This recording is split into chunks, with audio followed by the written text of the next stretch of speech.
الله أكبر الله أكبر. لله الكريم المنان الذي من علينا بالقرآن والذي جعله ربيع قلوب أهل الإيمان وحفظه من الزيادة والنقصان وجعله هدى للناس وبينات من الهدى والفرقان وهو حبل الله المتين وهو الذكر الحكيم وهو الصراط المستقيم وهو تنزيل من رب العالمين.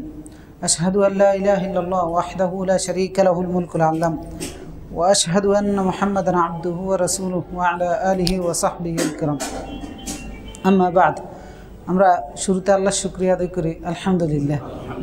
আল্লাহ তাআলার কোরআনের সাথে কিছু সময় অতিবাহিত করার ব্যবস্থা আল্লাহ করেছেন আলহামদুলিল্লাহ।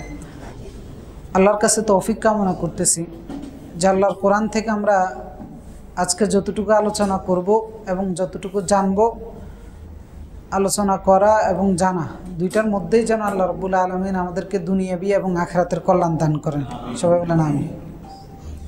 তা আমরা আগেই বলেছিলাম যে সূরা আনআম হচ্ছে আল্লাহর পরিচয় দান করতেছে। এই সূরাটা মূলত আল্লাহর তাওহীদ শিখাচ্ছে আমাদেরকে, আল্লাহর একত্ববাদ শিখাচ্ছে, আল্লাহর সাথে আমাদেরকে অনেক রকমের অ্যাঙ্গেল থেকে পরিচয় করিয়ে দিচ্ছে। আমরা যে কথায় কথায় বলি আল্লাহ স্রষ্টা, আল্লাহ খাওয়ায়, আল্লাহ বাঁচায়, আল্লাহ আশ্রয় দেয়, আল্লাহ রক্ষা করে, এই যে কথাগুলো এগুলো ছোট ছোট বাক্য, কিন্তু প্র্যাকটিক্যালভাবে আল্লাহ তাআলা একটা একটা একটা একটা করে কোরআনে বিশ্লেষণ করেছেন। কিভাবে তিনি খাওয়ান, কিভাবে তিনি রক্ষা করেন, কিভাবে তিনি আশ্রয় দেন, কিভাবে তিনি আমাদেরকে বাঁচিয়ে রেখেছেন এবং তার এই সৃষ্টি জগৎকে তিনি কিভাবে লালন পালন করতেছেন, কেন তিনি রব, এগুলোর একদম বিস্তারিত বর্ণনা আল্লাহ তাআলা দিয়েছেন, যার মাধ্যমে আমরা জানতে পারি যে আমাদের স্রষ্টা কে, আমাদের পালনকর্তা কে, আমাদের রব কে। তাকে চিনার, তাকে জানার, তার পরিচয় খুঁজে পাওয়ার, স্রষ্টাকে খুঁজে পাওয়ার, কারণ দেখি না তো, এখন তাকে খুঁজতে হবে। তো সেই খোঁজার রাস্তার একটা সূরা হচ্ছে সূরা আনআম। তো এই সূরায় শুরুর থেকেই আলোচনাগুলোই আসতেছে, আজকেও একই ধারাবাহিক আলোচনার মধ্যে যে আল্লাহকে চিনানো হচ্ছে যে আমাদের স্রষ্টা কে, কে আমাদেরকে রক্ষা করে, কে আমাদেরকে বাঁচায়, খাওয়ায়, আশ্রয় দেয়, সুস্থতার সময় বিপদ আপদ দূর করে, অসুস্থ হলে সুস্থতা দান করে, কিভাবে করে, সেই পরিচয়গুলো আল্লাহ তাআলা এই সূরা আনআমের মধ্যে দিচ্ছেন। তো সূরা আনআমের আজকে আমাদের 10ম পর্ব 63 নম্বর আয়াত থেকে আমরা আলোচনা করব। 63 নম্বর আয়াতে আল্লাহ রাব্বুল আলামিন বলতেছেন, আউযু বিল্লাহি মিনাশ শাইতানির রাজীম, বিসমিল্লাহির রহমানির রহিম, قل من ينجيكم من ظلمات البر والبحر تدعونه تضرعا وخفية لئن أنجانا من هذه لنكونن من الشاكرين قل الله ينجيكم منها ومن كل كرب ثم أنتم تشركون। 63 নম্বর আয়াতে আল্লাহ তাআলা বলতেছেন, কুল মান ইউনাজ্জিকুম মিন যুলুমাতিল বাররি ওয়াল বাহর তাদউনাহু তাদররুআন ওয়া খুফিয়া। আল্লাহ রাব্বুল আলামিন বান্দাকে শেখানোর অনেকগুলো পদ্ধতি তিনি অ্যাপ্লাই করেছেন। এর মধ্যে একটা পদ্ধতি হচ্ছে প্রশ্ন করেনও আল্লাহ, জবাবও দিয়ে দেন আল্লাহ। এই পদ্ধতিতে কিন্তু শেখাটা অনেক সহজ। অনেক সময় অনেক প্রশ্ন আমার ভিতরে আসেই না, আরেকজনও প্রশ্নটা করে, পরে দেখা যায় যে এই প্রশ্নটা আপনারও ছিল, পরে উত্তর জেনে গেছেন। তো এখানে ঠিক ওইরকম আল্লাহ তাআলা আল্লাহ রাসূলকে বলতেছে, আপনি তাদেরকে প্রশ্ন করুন, মান ইউনাজ্জিকুম মিন যুলুমাতিল বাররি ওয়াল বাহর, জল স্থলের গভীর অন্ধকারের বিপদ থেকে কে তোমাদেরকে রক্ষা করে, তাদউনাহু তাদররুআন ওয়া খুফিয়া, ওইরকম বিপদের মধ্যে পতিত হয়ে তোমরা বিনয়ের সাথে এবং ভয় গোপনে আল্লাহকে ডাকো। ওই সময় সমুদ্রের অন্ধকার থেকে অথবা স্থলভাগের অন্ধকার থেকে কে তোমাদেরকে রক্ষা করে। লাইন আনজানা মিন হাদিহি লানাকুনান্না মিনাশ শাকিরিন, বিনয়ের সাথে ভয়ের কাকুতি মিনতি করে গোপনে তোমরা আল্লাহর কাছে প্রার্থনা করো। কিভাবে প্রার্থনা করো? এইভাবে যে লাইন আনজানা মিন হাদিহি, এই বিপদ থেকে যদি আল্লাহ আমাদেরকে রক্ষা করে, লানাকুনান্না মিনাশ শাকিরিন, তাহলে অবশ্যই অবশ্যই আমরা আল্লাহর কৃতজ্ঞ বান্দাদের অন্তর্ভুক্ত হয়ে যাব। কোন ব্যক্তির কথা আল্লাহ তাআলা বলতেছেন? যে ব্যক্তি বিপদে পতিত হয়ে চোখে মুখে সব দিকে শুধু অন্ধকার দেখে, যা সমস্ত শক্তি যখন তার চতুর্পাশে থাকে না, উদ্ধার হওয়ার কোনো কিছুই যখন তার চতুর্পাশে থাকে না, তখন সে অত্যন্ত বিনয়ের সাথে গোপনে এক আল্লাহর কাছে প্রার্থনা করে বলে। আর বলার সময় তখন অটোমেটিকলি সে বলে যে এখন যদি বাঁচাই দিতে পারেন তাহলে সব ঠিক হয়ে যাবে, আর বাঁকা রাস্তায় চলবো না। এমনটা হয় কিনা আমাদের? হয়। ওই চিত্র আল্লাহ তাআলা বলতেছেন, প্রশ্ন করুন ওদেরকে, জিজ্ঞেস করুন। এটা শুধু মুমিনের ক্ষেত্রে, মুসলিমের ক্ষেত্রে এমন নয়, কাফেরের ক্ষেত্রেও। একটা কাফের যে আল্লাহকে মানে না, আল্লাহকে বিশ্বাস করে না, ওই ব্যক্তিও যখন এই অন্ধকারচ্ছন্ন বিপদ, হোক জলভাগে হোক স্থলভাগে, এখানে বোঝানো হয়েছে বিপদের মাত্রা তীব্রতা এত বেশি যে গভীর অন্ধকারের সাথে তুলনা করা হয়েছে, অথবা গভীর অন্ধকারেও হতে পারে। সমুদ্রের মধ্যে গভীর অন্ধকারে রাতের বেলায় কঠিন বিপদ, ঝড়ের মুখোমুখি হতে পারে, বজ্রপাতের মুখোমুখি হতে পারে, বড় বড় ঢেউয়ের সম্মুখীন হতে পারে, জাহাজ বা নৌকা ডুবির বিপদ হতে পারে সমুদ্রের মধ্যে। স্থলভাগে প্রাকৃতিক বিপর্যয়গুলো হতে পারে, ঝড় তুফান, ঘূর্ণিঝড়, সাইক্লোন অথবা ভূমিধস হতে পারে। এই জাতীয় বিপদগুলোর সম্মুখীন হয়ে একটা মানুষ যখন বাঁচার জন্য ডানে বামে কোনো রাস্তা দেখে না, তখন কাফেরও পর্যন্ত সেই আল্লাহকেই ডাকে। কারণ ফিতরতগতভাবে মানুষ আল্লাহকে স্বীকার করে দুনিয়াতে এসেছে। যেই ফিতরতটাকে সে এতদিন দমিয়ে রেখেছিল, তখন সেই ফিতরতটা জেগে উঠে। ওই ফিতরত তখন তাকে সিগন্যাল দেয় যে বাঁচানোর কেউ নাই, ওই উপরে একজন আছেন, উনি ছাড়া। তখন কাফের পর্যন্ত আল্লাহর কাছে প্রার্থনা করেন। এটা যদি আপনি প্রমাণ চান, একটা কাফেরের ধৈর্য নিয়ে সমুদ্রের মাঝখানে নিয়ে যান, তখন প্রমাণটা পাবেন। একটা কাফের তখন একদম মুখলেস ইমানদার হয়ে যায়। তো রাসূলুল্লাহকে বলতেছে, আপনি তাদেরকে জিজ্ঞেস করুন কে তখন বাঁচায়? বাঁচায় কে আসলে? আল্লাহ নিজে বলতেছেন, জবাবও তাদেরকে বলে দেন, কুলিল্লাহু ইউনাজ্জিকুম মিনহা, বরং আল্লাহই তখন তোমাদেরকে বিপদ থেকে উদ্ধার করে। ওয়া মিন কুল্লি কারবিন, এবং যত ধরনের বালা মুসিবত বিপদ আছে সবগুলো থেকে। সুম্মা আনতুম তুশরিকুন, এরপরেও তোমরা আবার শিরক করো। বাঁচাই দিলে পরে দিয়ে আবার শিরক করো। এর একটা উদাহরণ সূরা আনকাবুতের মধ্যে আল্লাহ তাআলা দিয়েছেন। সূরা আনকাবুতের শেষের দিকে, যে ফাইদা রাকিবু ফিল ফুলকি দাআবুল্লাহ মুখলিসিনা লাহুদ্দিন, যখন বিশাল জাহাজ নিয়ে সমুদ্রে চলে যায়, যাওয়ার পরে যখন তারা ঝড় ঝাপটা, প্রচণ্ড বাতাস, এগুলোর মাধ্যমে সমুদ্রে বিপদের সম্মুখীন হয়, দাআবুল্লাহ মুখলিসিনা লাহুদ্দিন, তখন একনিষ্ঠভাবে কার কাছে দোয়া করে? আল্লাহর কাছে। ফালাম্মা নাজ্জাহুম মিনাল বারর, আল্লাহ বলতেছেন যখন তিনি তাদেরকে উদ্ধার করে তীরে উপকূলে পৌঁছে দেন, স্থলভাগে পৌঁছে দেন, ফাইদা হুম মুশরিকুন, তখন তারা শিরিক করে, তখন তারা মুশরিক হয়ে যায়। তো এটা উদাহরণ হচ্ছে এই জাহাজের মধ্যে বিপদে যারা পড়ে, তাদের কাছে কাহিনীগুলো শুনলে দেখবেন, তাদের কাছে কাহিনী শুনলে অথবা ইউটিউবে গেলে ভিডিওগুলো দেখলেও আপনি বুঝতে পারবেন যে আয়াতের বাস্তবতা। আমি নিজে আরও 2-3 বছর আগে বরিশাল থেকে আসা একটা জাহাজ, সম্ভবত এই যে গ্রিন লাইন, এটাকেই দেখছি যে মানে 600-700 যাত্রী নিয়ে এটা আসতেছে। আসার পথে বৈশাখ মাস বা এরকম ঝড়ের কবলে পড়ছে। ঝড়ের কবলে পড়ার কারণে এই জাহাজটার নিচে ফেটে গেছে, পানি বের ঢুকতেছিল। মানুষ সবগুলো কেউ কেউ লাইভ করতেছে, লাইভের মধ্যে কান্নাকাটি আর আল্লাহর কাছে দোয়া। এক একজন এক এক কোনায় গিয়ে, ফিলারে গিয়ে, ওইখানে গিয়ে, মানে তার ডানে কে আছে বামে কে আছে আর কোনো খবর নেই, একনিষ্ঠভাবে আল্লাহর কাছে দোয়া। যিনি লাইভ, যার হাতের লাইভটা দেখতেছি, সেও আল্লাহর কাছে দোয়া করতেছে। এই জাহাজটাও অতি দ্রুত সদরঘাটে এসে পৌঁছে, 1 ঘন্টা বা তার অল্প কিছু সময়ের মধ্যে এসে পৌঁছার সাথে সাথে ওই লাইভটা এখনো চালাই রাখছে সে। ওইখানে দেখি যে কয়েকজন তো মানে হাঁপ ছেড়ে বেছে এসে এবার বলতেছে জাহাজের পাইলটটা সেরকম ছিল।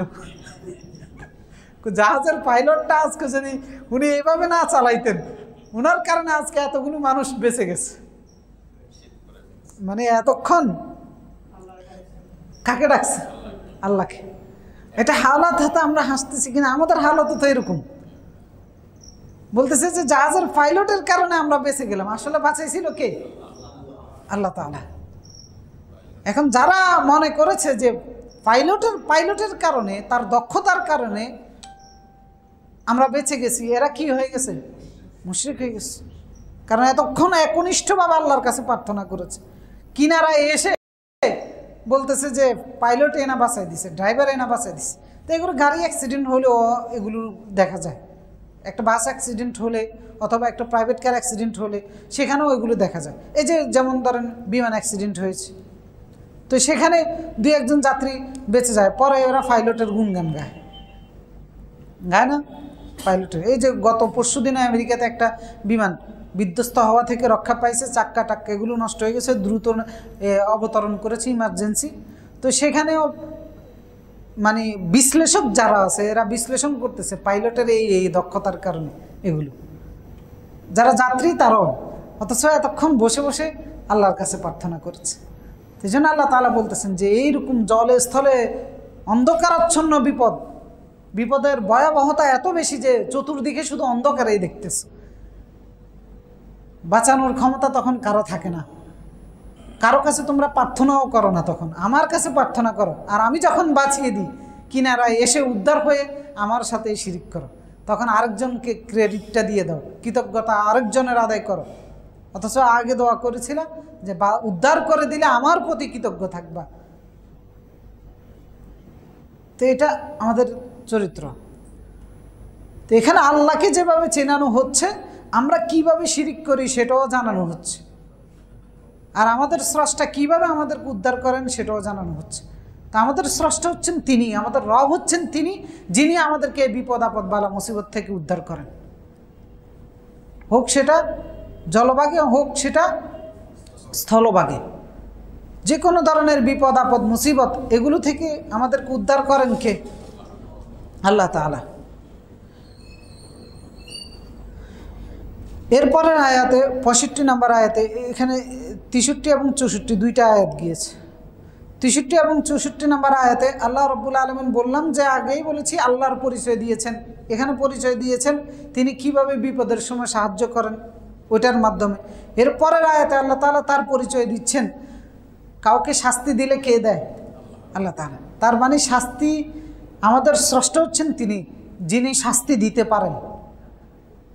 তিনি কীরকম শাস্তি দিতে পারেন, শাস্তি দেওয়ার ক্ষেত্রে তার ক্ষমতা কীরকম, আমাদের স্রষ্টা কীরকম কঠিন শাস্তি দিতে পারেন, কাউকে ধরলে কেমনভাবে ধরতে পারেন, এটা জানানোর মাধ্যমে তিনি তার পরিচয় দিচ্ছেন। কারণ তিনি রক্ষাকারী, ত্রাণকর্তা, উদ্ধারকারী এবং শাস্তিদাতা। এই যে তার এতগুলো গুণ, এগুলো বিভিন্ন ক্ষেত্রে আল্লাহ তাআলা তুলে ধরেছেন। তা আমরা আল্লাহকে ত্রাণকর্তা হিসেবে জানি, রক্ষাকারী হিসেবে জানি। আল্লাহ যে শাস্তি দিতে পারে, কীরকম শাস্তিদাতা, সেই পরিচয় আল্লাহ তাআলা 65 নম্বর আয়াতে এসে আল্লাহ তাআলা দিচ্ছেন। আল্লাহ তাআলা বলতেছেন, قل هو القادر على أن يبعث عليكم عذابا من فوقكم أو من تحت أرجلكم أو يلبسكم شيعا ويذيق بعضكم بأس بعض انظر كيف نصرف الآيات لعلهم يفقهون।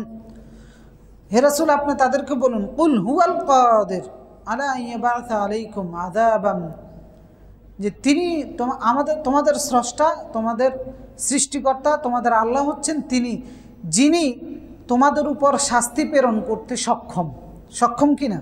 সক্ষম। কীরকম শাস্তি?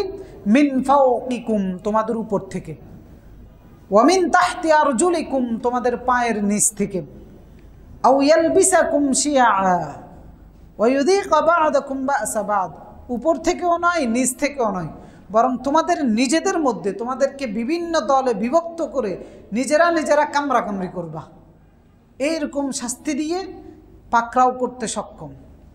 উনজুর কাইফা নুসাররিফুল আয়াত লাআল্লাহুম ইয়াফকাহুন। রাসূল, আপনারা লক্ষ্য করুন কিভাবে আমি আমার আয়াতগুলো, আমার বিধানগুলো, আমার নীতিমালাগুলো তাদের কাছে বিস্তারিতভাবে তুলে ধরতেছি। লাআল্লাহুম ইয়াফকাহুন, এরপরেও যদি আশা করা যায় তারা উপলব্ধি করতো, বুঝতো। মানে আল্লাহ তাআলা তার ক্ষমতার পরিচয় দিচ্ছেন যে হুয়াল কাদির আলা আন ইয়াবআসা আলাইকুম আযাব। আল্লাহ হচ্ছেন তিনি যিনি তোমাদের উপর শাস্তি প্রেরণ করতে সক্ষম। কীরকম? মিন ফাওকিকুম, উপর থেকে শাস্তি দিতে পারে কিনা? কীরকম শাস্তি দিতে পারে উপর থেকে? পাথর বর্ষণ করে ধ্বংস করে দিতে পারে, প্রচণ্ড বৃষ্টির মাধ্যমে বন্যা তৈরি করে দিতে পারে, বজ্রপাতের মাধ্যমে ধ্বংস করে দিতে পারে। এগুলো আল্লাহ দিতে সক্ষম কিনা? দিয়েছেন কিনা? দিয়েছেন। কারণ আল্লাহ তাআলা তিনি শাস্তি দানে অত্যন্ত কঠিন, তিনি তার পরিচয় দিয়েছেন যে ইন্না বাতশা রাব্বিকা লাশাদীদ, সূরা বুরুজের মধ্যে, যে আল্লাহর পাকড়াও অত্যন্ত কঠিন। ইন্না আযাবি হুয়াল আযাবুল আলীম, আমার আযাব আযাবের মতো আযাব, যন্ত্রণাদায়ক আযাব। এরপরে সূরা গাশিয়ার মধ্যে বলেছেন ফায়াউমাইযিল লা ইউআযযিবু আযাবাহু আহাদ, আল্লাহর মতো করে শাস্তি কারো দেওয়া কেউ দিতে পারে না। ওয়ালা ইউযিকু ওয়াসাকাহু আহাদ, আল্লাহ কাউকে বাঁধলে ধরলে সেটার মতো ধরতে আর কেউ পারে না। তো কীরকম শাস্তি বলতেছেন? যে উপর থেকেও দিতে পারি। তো উপর থেকে বজ্রপাত হতে পারে, উপর থেকে অতিবৃষ্টি হতে পারে, অথবা অনাবৃষ্টিও হতে পারে। সেটা কি শাস্তি নয়? অনাবৃষ্টিও শাস্তি। অথবা পাথর বর্ষণ করে ধ্বংস করে দিতে পারেন, প্রচণ্ড ঝড়ের মাধ্যমেও ধ্বংস করে দিতে পারেন। যেমন নূহ আলাইহিস সালামের কওম বন্যার মাধ্যমে শেষ, উপর থেকে একবার প্রচণ্ড বৃষ্টি, একবার গোটা দুনিয়া ডুবিয়ে দিয়েছেন। পাথর বর্ষণের মাধ্যমে যেমন উপর থেকে বর্ষণ করে, পাথর বর্ষণ করে কাদেরকে ধ্বংস করে দিয়েছেন? লূত আলাইহিস সালামের কওমকে, কওমে লূতকে। এই যে আমরা আগ্নেয়গিরি দেখি না, সেখান থেকে ছাইগুলো আকাশে উঠে আবার একবারে পতিত হয়। 1 ফিট, 2 ফিট, 10 ফিট, 15 ফিট, এরকম 20 ফিট পর্যন্ত উঠে, একবার মাটি চাপা। আগ্নেয়গিরির ছাই দিয়ে একটা জাতি ধ্বংস করে দিতে পারে। উপরের শাস্তি এগুলো। এই জন্য আল্লাহ রাব্বুল আলামিন সূরা মুলুকের মধ্যে বলেছেন আমিনতুম মান ফিস সামা, আমিনতুম, তোমরা কি নিজেদেরকে নিরাপদ মনে করে ফেলেছো? মান ফিস সামা, যিনি আসমানে আছেন। আসমানে কে আছেন? তোমরা কি এতটাই নিরাপদ হয়ে গিয়েছো আসমানে যিনি আছেন তার শাস্তি থেকে? আইয়ুরসিলা আলাইকুম হাসিবা, যে তিনি তোমাদের উপরে পাথর বর্ষণ করবেন না। তোমরা কি এতটাই নিজেকে নিরাপদ মনে করে ফেলেছো? ফাসাউফা তা'লামুন, অচিরে তোমরা জানতে পারবা তার সতর্কবাণী কীরকম। সুতরাং উপর থেকে আল্লাহ রাব্বুল আলামিন অসংখ্য জাতিকে ধ্বংস করেছেন, আমাদেরকেও পারেন ধ্বংস করে দিতে পারে। তো কেন এই হুঁশিয়ারি দিচ্ছেন? যাতে করে তার আগে আমরা সোজা হয়ে যাই, তার আগে আমরা আল্লাহর আদেশ নিষেধ মেনে চলি। আল্লাহ যে বার্তাগুলো দিচ্ছেন সেগুলোকে, যেহেতু এই সূরা মক্কায় নাজিল হয়েছে, মক্কার মুশরিকদেরকে শোনানো হচ্ছে। এই কারণেই শোনানো হচ্ছে যে কোরআনকে যে মানতেছো না, রাসূলের দাওয়াতকে যে অস্বীকার করতেছো, কার দাওয়াতকে অস্বীকার করতেছো? তার আসমানের নিচেই তো তোমরা আছো, আসমান থেকেই তো পাথর বর্ষণ করে ধ্বংস করে দিতে পারেন। ওয়ামিন তাহতি আরজুলিকুম, তোমাদের পায়ের নিচের থেকেও তিনি তোমাদের শাস্তির ব্যবস্থা করতে পারেন। কীরকম? ভূমিকম্প হতে পারে, ভূমিধস হতে পারে। এগুলো তো আমাদের চোখের সামনে হচ্ছে। হাজার হাজার মানুষকে ধ্বংস করে দিচ্ছেন এক ভূমিকম্পের মাধ্যমে। হাজার হাজার মানুষ সব সহায় সম্পত্তি হতে, একবারে প্রাণ হতে সব কিছু হারিয়ে ফেলতেছে ভূমিধসের মাধ্যমে, মাটি চাপা পড়ে যাচ্ছে। মুমিন মুশরিক কোনো বাস বিচার হয় না আল্লাহর এই শাস্তির সময়। ওয়ামিন তাহতি আরজুলিকুম, আরেকটা হচ্ছে শাস্তির ধরন হচ্ছে আও ইয়ালবিসাকুম শিয়া, অথবা বিভিন্ন দলে বিভক্ত করে ওয়ায়ুযীকা বা'দাকুম বা'সা বা'দ, এক দলকে দিয়ে আরেক দলকে শাস্তি, মানে দলাদলি করা, গ্রুপিং করে নিজেরা মারামারি করে ধ্বংস হয়ে যাওয়া। এটা অতীতেও হয়েছে, এখনও চলমান আছে। তার মানে কোনো অ্যাঙ্গেল থেকেই আমরা নিরাপদ নই। এমনটা আল্লাহর অবাধ্য করে বেঁচে যাব এইরকম কোনো ডানে বামে সামনে নিচে উপরে কোনো ধরনের সুযোগ নেই। উপর থেকেও দিতে পারে, নিচ থেকেও দিতে পারে, ডান বাম থেকেও দিতে পারে, নিজেদের মধ্যেও লাগাই দিতে পারে।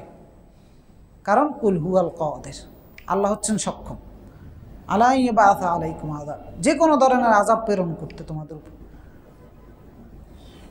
আর আমাদের বর্তমান হালত দেখলে তো মনে হয় যেন আল্লাহ এই সব ধরনের শাস্তি দিয়ে আমাদেরকে ধরছেন। বিশেষ করে এই ৩ নাম্বার যেটা বলেছেন, আও ইয়ালবিসাকুম শিয়াআ ওয়া ইয়াযীকা বা'দাকুম বা'সা বা'দ, নিজেরা কামড়াকামড়ি করে শেষ হয়ে যাওয়া। আজকে মুসলিম উম্মাহ তো এই শাস্তির সম্মুখীন, ঠিক কিনা? কারণ রাসূলুল্লাহ সাল্লাল্লাহু আলাইহি ওয়াসাল্লাম সহিহ তিরমিজি 2175 নম্বর হাদিস, রাসূলুল্লাহ বলেছেন, আমার উম্মত কখনো ধ্বংস হবে না আসমানি আযাব দিয়ে, আমার উম্মত কখনো সমূলে নির্মূল হয়ে যাবে না জমিনের আযাব দিয়ে, কিন্তু নিজেরা কামড়াকামড়ি করে নির্মূল হয়ে যাবে। কারণ সহিহ তিরমিজির হাদিসটা, রাসূলুল্লাহ একদা নামাজ পড়েছেন দীর্ঘ সময় ধরে। পরে সাহাবায়ে কেরাম রাসূলুল্লাহকে জিজ্ঞেস করলেন যে লাম তাকুন তুসাল্লিহা, মানে আপনি এইভাবে তো কখনো লম্বা সালাত আদায় করেন না, আজকে ব্যাপার কি, কেন এইভাবে লম্বা সালাত আদায় করা হয়েছে? তখন রাসূলুল্লাহ সাল্লাল্লাহু আলাইহি ওয়াসাল্লাম বললেন, আজাল, হ্যাঁ অবশ্যই, ইন্নাহা সালাতুন রাগবাতুন ওয়া রাহবাতুন, আজকের এই সালাতটা ছিল আশা এবং নিরাশার মাঝামাঝি, এই কারণে এই সালাতটা দীর্ঘ হয়েছে।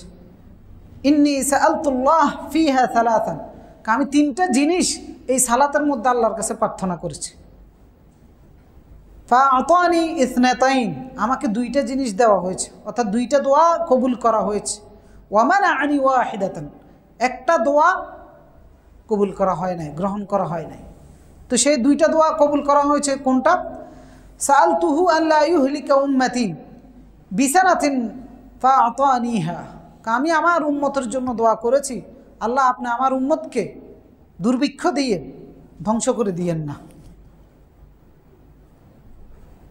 মানে আমার উম্মতকে দুর্ভিক্ষ দিয়ে যেভাবে অতীতে করা হয়েছে এরকম দুর্ভিক্ষ দিয়ে আমার উম্মতকে ধ্বংস করে দিয়েন না। আল্লাহ আমাকে এই দোয়া কবুল করেছে, অর্থাৎ এই উম্মাহ দুর্ভিক্ষের মাধ্যমে নির্মূল হয়ে যাবে না।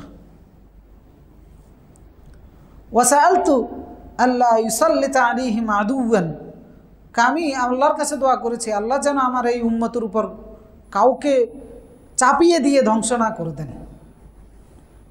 ফাআতানিহা, আমার সেই দোয়া কবুল করা হয়েছে। আবার আরেক বর্ণনায় এসেছে, ওয়াসাআলতু আল্লাহ ইউহলিকা উম্মতি বিল গরক, বন্যার মাধ্যমে অথবা পানিতে ডুবিয়ে আমার উম্মতকে নির্মূল করে দিয়েন না, আল্লাহ এই দোয়াটা কবুল করেছে। তার মানে বোঝা যাচ্ছে যে দুর্ভিক্ষের মাধ্যমে অথবা অন্য কাউকে চাপিয়ে দেওয়ার মাধ্যমে ধ্বংস করা, এই জিনিসটা বোঝা যায় যে বাহ্যিক এবং প্রাকৃতিক উভয় বিপদ দিয়ে আল্লাহ তাআলা যেন এই মুহাম্মদ সাল্লাল্লাহু আলাইহি ওয়াসাল্লামের উম্মতকে ধ্বংস না করেন, আল্লাহ তাআলা সেই দোয়া কবুল করেছেন। কিন্তু একটা দোয়া আল্লাহ তাআলা কবুল করেন নাই, সেটা হচ্ছে সাআলতু আল্লা ইউযীকা বা'দাহুম বা'সা বা'দ, তারা নিজেরা নিজেদেরকে যেন কষ্ট না দেয়, নিজেদেরকে যেন বিপদে না পালায়, অর্থাৎ নিজেরা কামড়াকামড়ি করে যেন ধ্বংস না হয়ে যায়। এই দোয়াটা আমি আল্লাহর কাছে করেছি, ফামানাআনিহা, এই দোয়াটা কবুল করা হয় নাই। এজন্য আমেরিকার বাপেরও সাধ্য নাই মুসলিম উম্মারে বোমা দিয়ে উড়িয়ে দেওয়া, কারো সাধ্য নাই, কেউ পারবে না জীবনে ওইটা। এমনকি ভূমিধসের মাধ্যমে, ভূমিকম্পের মাধ্যমে এই উম্মা কখনো নির্মূল হবে না। এই উম্মা একমাত্র নির্মূল হবে নিজেদের কামড়াকামড়ির কারণে। প্রমাণ আমাদের হাতের নাগালে, বোমার কি অভাব আছে আমেরিকা ইসরায়েলের কাছে, এবং কম মারতেছে কিনা? তো যারা আমরা ধ্বংস হচ্ছে সেখানে আমেরিকার বোমার কারণে নাই, আমরা যেটাকে বেশি ভয় করি আর কি, যে আমেরিকা ওদের বোমা ওদের অস্ত্র, এগুলোর কোনো ক্ষমতা নাই। কিন্তু নির্মূল হব আমরা নিজেরা কামড়াকামড়ি করলে। আপনার ফিলিস্তিনের এই অবস্থা, অমুকে তমুকে এভাবে ওইভাবে ব্যাখ্যা করে, আপনি হাদিসের আলোকে কোনটা বোঝা যায়? নিজেরা কামড়াকামড়ি করা। এইভাবে মুসলিম উম্মার যেখানেই বিপদ নেমে এসেছে সেখানেই হচ্ছে নিজেরা কামড়াকামড়ি করা। আপনি যদি আল্লাহ হায়াত রাখে, অচিরে দেখবেন এই জাতির কামড়াকামড়ি বাড়বে, এই জাতিও নিজেদেরকে ধ্বংস করবে। তো সুতরাং নিজেদেরকে আল্লাহর আযাব থেকে রক্ষা করার উপায় হচ্ছে, এই আয়াতের আলোকে বোঝা যাচ্ছে যে এই উম্মাহ বলেন, গোটা দুনিয়াবাসী বলেন, আল্লাহর আযাব আসমানি হোক জমিনের হোক এবং নিজেরা নিজেদেরকে ধ্বংস করে দেওয়া, এই সমস্ত আযাব থেকে যদি আমরা ভালো থাকতে চাই, নিরাপদ থাকতে চাই, তাহলে করণীয় হচ্ছে আল্লাহর দিকে ফিরে যাওয়া। ফাফিরু ইলাল্লাহ, আল্লাহ তাআলা যেটা বলেছেন যে আল্লাহর দিকে পালায়ন করো তোমরা। আল্লাহর দিকে মানে হচ্ছে আল্লাহর আদেশ নিষেধের দিকে। আল্লাহর দিকে মানে হচ্ছে আল্লাহর কোরআন রাসূলুল্লাহর সুন্নাহর দিকে যদি ফেরত আসে, তাহলে ধ্বংস হওয়া থেকে, নির্মূল হওয়া থেকে, আযাব থেকে, হোক জমিনের হোক আসমানের হোক নিজেদের সৃষ্ট, এগুলো থেকে আল্লাহ তাআলা নিরাপদ রাখবেন, ধ্বংস হওয়া থেকে আল্লাহ তাআলা রক্ষা করবেন। এই জন্য আল্লাহ রাব্বুল আলামিন মানুষকে সতর্ক করে বলেছেন, ওয়াত্তাবিউ আহসানা মা উনজিলা ইলাইকুম মির রাব্বিকুম, হে মানুষ, আমি যা তোমাদের উপরে নাজিল করেছি এইগুলোকে তোমরা অনুসরণ করো। মিন ক্বাবলি আন ইয়াতিয়াকুমুল আযাব বাগতাতান, হঠাৎ করে আল্লাহর পক্ষ থেকে তোমাদের উপর শাস্তি আসার পূর্বে। তুম্মা লা তুনসারুন, হঠাৎ করে আসলে সাহায্যও তো পাবা না, কারো ক্ষমতা নেই তোমাদেরকে সাহায্য করার। এরপর রাসূলুল্লাহ সাল্লাল্লাহু আলাইহি ওয়াসাল্লাম বলেছেন, আবশিরু, সুসংবাদ গ্রহণ করো। ফাইন্না হাযাল কুরআন, কিসের? কই কোরআন। তরাফাহু বিয়াদিল্লাহ ওয়া তরাফাহু বিয়াইদিকুম, যে কোরআনের একটা মাথা আল্লাহর কাছে, আরেকটা মাথা তোমাদের কাছে। অর্থাৎ এই কোরআনটাকে আঁকড়ে ধরো। এটাকে যদি আঁকড়ে ধরতে পারো, যার এক মাথা আল্লাহ রাব্বুল আলামিন ধরে রেখেছেন, আরেক মাথা তোমাদের কাছে ছেড়ে দিয়েছেন, তাহলে কি হবে? ফাতামাসসাকু বিহি ফাইন্নাকুম লান তুহলিকু, কখনোই তোমরা ধ্বংস হবে না যদি এটাকে আঁকড়ে ধরো। ওয়ালান তাদিল্লু বা'দাহু আবাদান, এবং কখনোই তোমরা বিভ্রান্তও হবে না। সূরা আল ইমরান, ওয়া'তাসিমু বিহাবলিল্লাহি জামিআ, ঐক্যবদ্ধভাবে বিচ্ছিন্ন না হয়ে নিজেরা কামড়াকামড়ি না করে আল্লাহর আদেশ নিষেধ করা সম্বলিত এই কোরআনকে তোমরা আঁকড়ে ধরো। ওয়াযকুরু নি'মাতাল্লাহ, যখন আল্লাহ তাআলা এই আয়াত নাজিল করেন তখন হচ্ছে মদিনায়। ওয়াযকুরু নি'মাতাল্লাহ, রাসূলুল্লাহর সাহাবীদেরকে বলতেছেন স্মরণ করো আল্লাহর নিয়ামত। ইয কুনতুম আ'দাআন ফাআল্লাফা বাইনা কুলুবিকুম, তোমরা নিজেরা শত্রু ছিলা, নিজেরা কামড়াকামড়ি করেছো, পরে আল্লাহ তাআলা তোমাদের অন্তরের মধ্যে মহাব্বত তৈরি করে দিয়েছেন, তোমরা ভাই হয়ে গেছো। আর যদি এমনটা না হতো তাহলে তোমরা জাহান্নামের কিনারায় ছিলা। তো নিজেরা মারামারি করা আর জাহান্নামে থাকা একই জিনিস। আপনি পারিবারিক কলহগুলোর দিকে তাকিয়ে দেখেন, যখন শুরু হয় ভাই কামড়াকামড়ি, ওইখানে আর থাকতে ইচ্ছা করে না, ওইটা জাহান্নামেই মনে হয়, ওই ঘরটাও জাহান্নাম মনে হয়। গ্রামে গেলে দেখবেন দুই ঈদে মানে পাড়া প্রতিবেশী আত্মীয় স্বজন দেখা সাক্ষাৎ করার জন্য যায়। এখন কমনলি ওই প্রতিদিন দরবার বসে, হয় কি না এগুলো? আপনাদের হয়তো হয় না, আমাদের দিকে হয়। মানে 2-4 দিনের জন্য গ্রামে বেড়াতে গিয়ে দেখা যায় যে প্রতিদিন সালিশ বসে। কি হয়েছে? ভাইয়ের বউর সাথে অমুকের সাথে তমুকের সাথে প্রতিবেশী ঝগড়া বিবাদ, এগুলো নিয়ে, জায়গা জমি নিয়ে আনানি। তো তখন আর মনে হয় যে এই বাড়িটা বসবাসের অযোগ্য, এটা জাহান্নাম। তখন মনে হয় যে এখান থেকে পালাইতে পারলে বাঁচে। গত ঈদে, রমজানের ঈদে একদিনের জন্য বাড়িতে গেছিলাম একটা কাজে, সকাল থেকে সন্ধ্যা পর্যন্ত ছিলাম। প্রত্যেকটা বাড়িতে, প্রতিটা জায়গায় গিয়ে দেখেছি শুধু দরবার আর দরবার। পরে সন্ধ্যায় আস্তে আস্তে আল্লাহর কাছে দোয়া করতেছে, আল্লাহ জাহান্নাম থেকে রক্ষা করেছে। কেমনে থাকে মানুষ প্রতিটা বাড়িতে? কোথাও জায়গা নিয়ে, আমাদের গ্রামে দেখলাম যে মাটি কাটা নিয়ে মারামারি, অমুক পক্ষ মাটি কাটছে, আমারে ভাগ দেয় না, অমুক পক্ষ বসে মারামারি, বিচার সালিশ চলতেছে। রাজনৈতিকভাবে, পারিবারিকভাবে, সামাজিকভাবে শুধু নিজেরা কামড়াকামড়ি। তো এগুলো মুসিবত, এগুলো আযাব, নিজেদের সৃষ্ট আযাব। তো এই আযাব থেকে বাঁচার উপায় হচ্ছে আল্লাহর দিকে ফিরে যাওয়া, কোরআনের দিকে ফিরে যাওয়া, রাসূলের দিকে ফিরে যাওয়া। এখন হয়তো বলতে পারেন আমি ফিরতে পারি, অমুক ফিরতে পারে না। আমি ফিরলে আমাকে আল্লাহ ভালো রাখার ব্যবস্থা করবেন। আমি যদি কোরআনের দিকে ফিরি, রাসূলের সুন্নাহর দিকে ফিরি, তাহলে আল্লাহ আমাকে নিরাপদ রাখবেন। এখন হ্যাঁ, বাকিদের ক্ষেত্রে আমার দায়িত্ব হচ্ছে নাসিহা করা। নাসিহা করে যদি তারা আল্লাহর কোরআন সুন্নাহর দিকে না ফিরে, তাহলে সেটার দায়ভার কার? তাদের।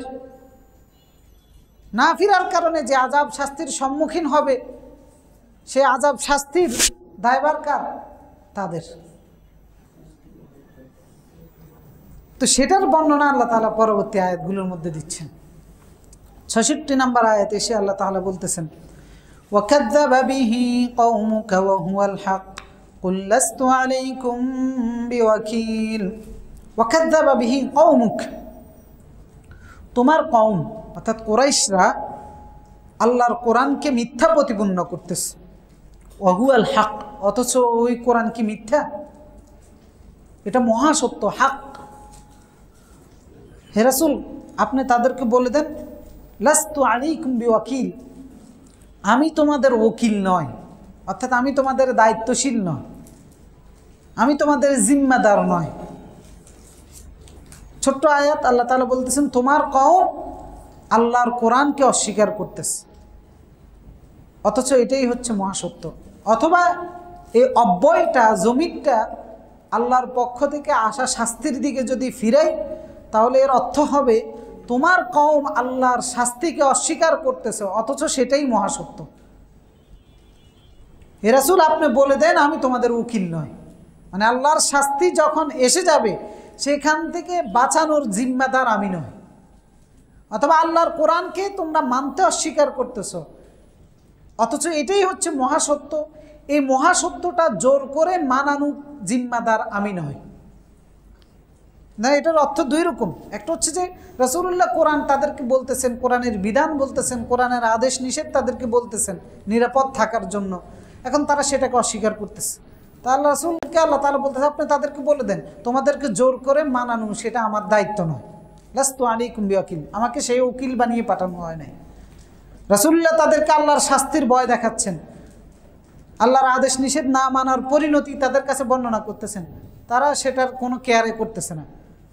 রাসূলুল্লাহকে বলতেছে আপনি বলে দেন সেই কেয়ার না করার কারণে যে শাস্তি তোমাদের উপর আসবে, সেই শাস্তি থেকে বাঁচানোর দায়িত্ব আমার নয়। তো এর থেকে বোঝা যাচ্ছে যে আমার দায়িত্ব হচ্ছে আল্লাহর আদেশ নিষেধের আনুগত্য করা, আর আল্লাহর আদেশ এবং নিষেধের ব্যাপারে আমার আয়ত্তে যারা আছে এদেরকে সতর্ক করে দেওয়া। এখন সতর্ককারী যদি না শুনে, তাহলে না শোনার কারণে যে পরিণাম তাকে ভোগ করতে হবে সেটার দায়িত্ব আমার নয়, এবং না শোনার কারণে যে শাস্তির সম্মুখীন হবে সেই শাস্তি থেকে বাঁচানোর দায়িত্ব আমার নয়। আবার তাকে জোর করে এটা মানিয়ে নেওয়া জন্য জবরদস্তি করা সে দায়িত্ব আমার নয়। তো এটা একজন দাঈর জন্য এই আয়াতটা হচ্ছে আল্লাহর পক্ষ থেকে নাসিহা, যে আল্লাহ তাআলা যারা আল্লাহর দিকে ডাকতেছে তাদের কাউকে আল্লাহ রাব্বুল আলামিন দাওয়ান বানায় নাই। কারণটা কি? এই নীতি কেন আল্লাহ তাআলা গ্রহণ করেছেন? ৬৭ নম্বর আয়াতে আল্লাহ তাআলা বলতেছেন লিকুল্লি নাবাইন মুস্তাকার ওয়া সাউফা তা'লামুন, প্রতিটা বার্তা, প্রতিটা সংবাদের নির্ধারিত সময় ও পরিণাম রয়েছে। ফাসাউফা তা'লামুন, অচিরেই তোমরা টের পাবা। মানে আল্লাহর পক্ষ থেকে যতটা ওহী তোমাদের কাছে আসতেছে এই বার্তার নির্ধারিত সময় ও পরিণাম রয়েছে, সেটা তোমরা অচিরেই টের পাবা।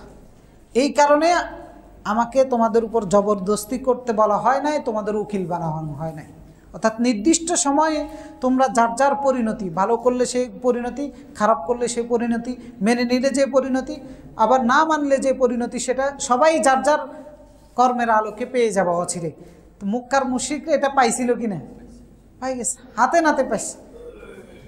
বদরের যুদ্ধ তার পরিণাম, উহুদের যুদ্ধে, খন্দকের যুদ্ধে তারা সেটা পেয়ে গেছে। এই বার্তা না মানার কারণে, এই বার্তার সাথে গাদ্দারি করার কারণে, আল্লাহর এই আদেশ নিষেধ না মানার কারণে যে পরিণাম দুনিয়াতে ভোগ করার কথা সেটা তারা পেয়ে গেছে। অর্থাৎ নির্ধারিত সময় বদর পর্যন্ত ছিল। আবু জাহেল, উতবা, সাইবা এরাই তো সবচেয়ে বেশি বিরোধিতা করেছে আল্লাহর কোরআন মানতে। তো রাসূলকে বললেন তা আপনি শুধু শুনাই যান। এখন সে যে অবাধ্যতা করতেছে, শুনতেছে না, তার যে পরিণাম নির্দিষ্ট সময় আসুক সে পাই যাবে। তো নির্দিষ্ট সময় বদরের সময় আসছে, বাস আবু জাহেল উতবা সাহেবেরা পাই গেছে। আরও বাকি যারা ছিল ওদেরও নির্দিষ্ট সময় ছিল, উহুদের যুদ্ধে পাইছে, কেউ খন্দকের যুদ্ধে পাইছে, কেউ তার হায়াত শেষ হয়েছে তখন পাইছে আল্লাহর কোরআনকে না মানার।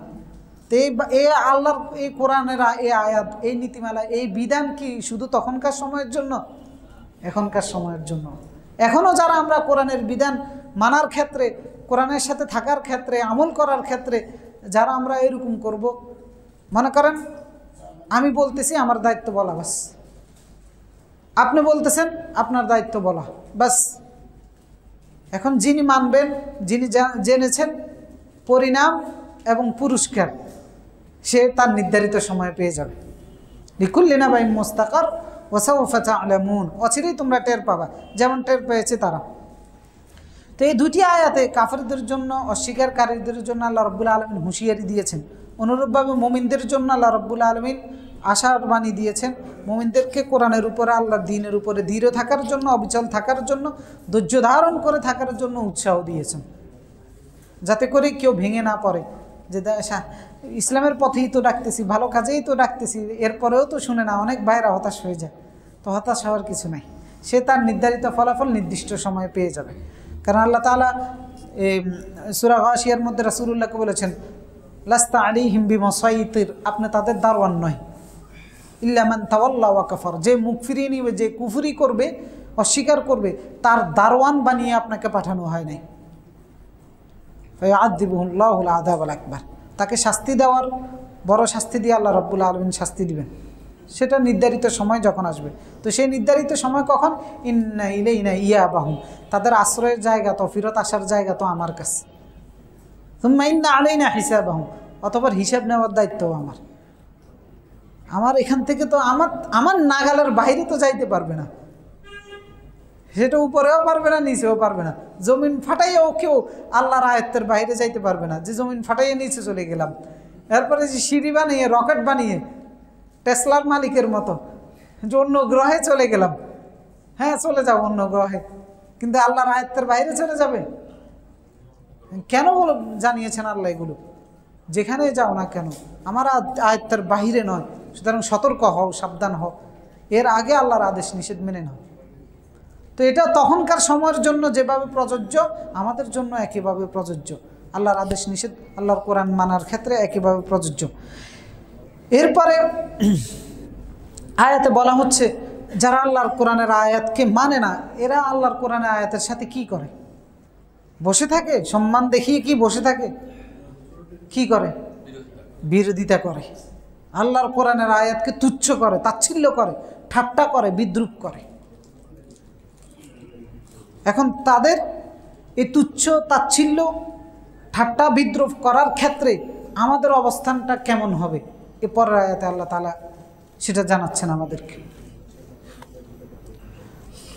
৬৮ নম্বর আয়াতে আল্লাহ রাব্বুল আলামিন বলতেছেন, وَإِذَا رَأَيْتَ الَّذِينَ يَخُوضُونَ فِي آيَاتِنَا فَأَعْرِضْ عَنْهُمْ حَتَّى يَخُوضُوا فِي حَدِيثٍ غَيْرِهِ وَإِمَّا يُنْسِيَنَّكَ الشَّيْطَانُ فَلَا تَقْعُدْ بَعْدَ الذِّكْرَى مَعَ الْقَوْمِ الظَّالِمِينَ وَإِذَا رَأَيْتَ الَّذِينَ يَخُوضُونَ فِي آيَاتِنَا, যখন তুমি দেখবা যারা ঠাট্টা করতেছে, বিদ্রূপ করতেছে আমার আয়াতের ব্যাপারে, আল্লাহর কোনো আদেশ অথবা কোনো নিষেধ অথবা কোনো সংবাদ, আখিরাতের ব্যাপারে অথবা তাদের শাস্তির ব্যাপারে অথবা তাদের পরিণামের ব্যাপারে, যখন এইটাকে তারা এটা নিয়ে ঠাট্টা করে, বিদ্রূপ করে, তুচ্ছ করে, আপনি যখন দেখবেন তারা এমনটা করতেছে, ফাআরিদ আনহুম, আপনি তাদেরকে এড়িয়ে চলুন। হাত্তা ইয়াহুদু ফি হাদিসিন গায়রি, এই ঠাট্টা বিদ্রূপ বাদ দিয়ে অন্য কোনো প্রসঙ্গে যাওয়ার আগ পর্যন্ত আপনি তাদেরকে এড়িয়ে চলুন। এই নির্দেশ শুধু রাসূলের জন্য? কার জন্য? সকলের জন্য, আমাদের সকলের জন্য। ওয়াইম্মা ইউনসিয়ান্নাকা শাইতান, যদি শয়তান আপনাকে ভুলিয়ে দেয়, এড়িয়ে চলার জন্য আল্লাহ তাআলা বলতেছেন, তো তখন যদি শয়তান আপনাকে ভুলিয়ে দেয় এড়িয়ে চলার বিষয়টা, ফালা তাকউদ বা'দা যিকরা মা'আল কওমিজ জালিমিন, যদি না ভুলিয়ে দেয় তাহলে এই জালেমদের সাথে মনে হওয়ার পরে আপনি কখনোই বসবেন না। অর্থাৎ বোঝানো হচ্ছে কোনো মাজলিসে, কোনো আলোচনায় অথবা কোনো টকশোতে, সিম্পোজিয়ামে, সেমিনারে, সবাই গোল টেবিল বৈঠকে আল্লাহর আয়াতকে নিয়ে, আল্লাহর আদেশ অথবা নিষেধ, আল্লাহর কোনো বিধানকে নিয়ে তুচ্ছ করা হচ্ছে, তাচ্ছিল্য করা হচ্ছে, তো তখন আমার আপনার দায়িত্ব কি? সেটাকে অ্যাবাউট করা, সেখান থেকে উঠে চলে আসা। এতটুকু ঈমান দেখাইতে হবে, সেখান থেকে উঠে চলে আসতে হবে। সেটা শোনা যাবে না, সেখানে বসা যাবে না, সেখানে দেখাও যাবে না। কারণ এই মাজলিসে আল্লাহর আয়াতকে নিয়ে, আল্লাহর বিধানকে নিয়ে বিদ্রূপ করা হচ্ছে। এই যে আমরা টিভিতে বিভিন্ন সেমিনারগুলো দেখি, টকশোগুলো দেখি, এরপরে দিই সুশীল সমাজ, বুদ্ধিজীবী সমাজ, এরা বসে বসে বিশ্লেষণ করে, এরা আল্লাহর আয়াতকে নিয়ে, আল্লাহর বিধানকে নিয়ে বিদ্রূপ করে। এই কিছুদিন আগে একটা টপিক গেছে, সেটা হচ্ছে কি, এই যে নারীদেরকে নিয়ে কতগুলো মহিলাগুলো দেখেন না, কতগুলো কুলাঙ্গারের দেখছেন কিনা, যে নারীদেরকে নিয়ে ইসলামের বিধানগুলো নিয়ে বিদ্রূপ করতে। এই বিদ্রূপ করা টকশোগুলো দেখা জায়েজ আছে? এই আয়াতের কারণে জায়েজে নাই দেখা। আপনি যদি ভুলবশত দেখেন, মনে হওয়ার সাথে সাথে আল্লাহ তাআলা বলেন ফালা তাকুদ, বসা যাবে না, উঠে যেতে হবে, ওইখানে বসা যাবে না। এবারে এটা কোনো আলোচনা সবাই হতে পারে, এটা কোনো সিম্পোজিয়ামে হতে পারে, সেমিনারেও হতে পারে। যদি দেখা হয় যে আল্লাহর কোনো বিধানকে নিয়ে, আল্লাহর কোনো আয়াতকে নিয়ে সেখানে বিদ্রূপ করা হচ্ছে, তাহলে আমাদের দায়িত্ব হচ্ছে সেখান থেকে স্থান ত্যাগ করা, সেটা না শোনা, না দেখা। কারণ সূরা নিসার মধ্যে আল্লাহ তাআলা আরও স্পষ্টভাবে বলেছেন, সূরা নিসার মধ্যে আল্লাহ তাআলা ওয়াকাদ নাযালা আলাইকুম ফিল কিতাব, আল্লাহর কিতাবের মধ্যে তোমাদের প্রতি বিধান নাজিল করে দিয়েছেন, হুকুম জারি করে দিয়েছেন। সেটা হচ্ছে কি, আন ইযা সামি'তুম আয়াতিল্লাহি ইউকফারু বিহা, যদি তোমরা শুনো আল্লাহর আয়াতকে নিয়ে কুফরি করা হচ্ছে, ঠাট্টা করা হচ্ছে, বিদ্রূপ করা হচ্ছে, ওয়াইস্তাহজাউ বিহা, ঠাট্টা বিদ্রূপ করা হচ্ছে, কুফরি করা হচ্ছে, অস্বীকার করা হচ্ছে আল্লাহর বিধানকে, ফালা তাকউদ মাআহুম, তাদের সাথে তোমরা বসবা না। অনেকে আফসোস করে বলে ইসলামিক ব্যক্তিত্বরা এই সমস্ত নাস্তিকদের সাথে টকশোতে যায় না কেন? এই আয়াতের আলোকে যাওয়া জায়েজ আছে? জায়েজে নেই। ফালা তাকউদ মাআহুম, আল্লাহ তাআলা বলতে তাদের সাথে বসা যাবে না। আল্লাহর দ্বীন এত দেওয়ালিয়া হয়ে যায় নাই যে একটা নাস্তিকের সাথে তর্ক বিতর্ক করে আল্লাহর দ্বীনকে আমি বিজয় করার জরুরত রয়েছে। আমার দায়িত্ব ওই যে আল্লাহ বলে দিয়েছে, উপদেশ দিয়ে চলে যাও, মানলে মানুক, না মানলে তার পরিণাম তাকে ভোগ করবে। ফালা তাকউদ মাআহুম, তাদের সাথে বসা যাবে না, হাত্তা ইয়াহুদু ফি হাদিসিন গায়রি, হ্যাঁ যদি অন্য প্রসঙ্গে চলে যায় তখন বসা যাবে, অন্য প্রসঙ্গে না গেলে সেখান থেকে উঠে চলে আসতে হবে। আল্লাহর আয়াতকে নিয়ে কুফরি করতেছে, বিদ্রূপ করতেছে, এটা জানার পরেও যদি কেউ বসে থাকে, আল্লাহ তাআলা বলতেছে ইন্নাকুম ইদাম মিথলাহুম, তাহলে তুমি তাদের মধ্যে গণ্য হবা। ইন্নাল্লাহা জামিউল মুনাফিকিন ওয়াল কাফিরিন ফি জাহান্নামা জামিয়া, মুনাফিক হিসাবে গণ্য হবে এই মুনাফিক এবং এই কাফেরটাকে আল্লাহ তাআলা জাহান্নামে একত্রিত করবেন। এটা কি যেন তেন হুঁশিয়ারি? তা আমরা তো একবারে কান লাগিয়ে শুনি, ওদের কাছ থেকে যুক্তি শুনে এসে এরপরে দিয়ে আমরা আলেমদেরকে যুক্তি দেখাই, যে মনে হয় তো আল্লাহর বিধান এটা এই কারণে ঠিক নয়। শুনছে কার কাছ থেকে? ওই যেটা আল্লাহর বিধানকে নিয়ে ঠাট্টা করে ওইটার কাছ থেকে।